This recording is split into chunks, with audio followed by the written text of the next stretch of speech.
دوران سفر لہو و لعب میں مشغول ہو جانا، گانا، موسیقی، میوزک یہ سننا انتہائی بری بات۔ معجم کبیر طبرانی کی یہ روایت ہے کہ سرکار دو عالم صلی اللہ علیہ وسلم نے ارشاد فرمایا، جو شخص حالت مسافرت میں، سفر کی حالت میں ذکر اللہ میں مشغول رہتا ہے، فرشتے اس کے ہم نوا ہو جاتے ہیں، فرشتے اس کے ساتھی بنتے ہیں۔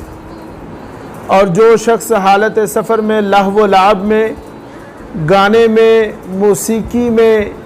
اور اسی طرح فضولیات میں لگ جاتا ہے، یعنی ذکر اللہ سے غافل ہو جاتا ہے، تو شیطان اس کا ساتھی،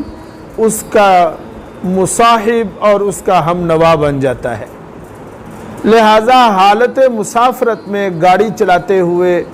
گاڑی میں بیٹھ کر ہمیں روک دینا چاہیے گاڑی والوں کو، انہیں کہہ دیں کہ بھائی اگر میوزک ہوگا تو ہم نہیں بیٹھیں گے، اچھی باتیں سنیں، تقاریر سنیں، علماء کی تلاوت سنیں، لیکن کم از کم موسیقی سے اجتناب کریں۔ اور اگر ہم موسیقی سے اجتناب نہیں کریں گے تو یاد رکھنا، اگر خدا نخواستہ روڈ ایکسیڈنٹ میں ہلاکت مقدر میں ہوئی تو نافرمانی پر موت آئے گی۔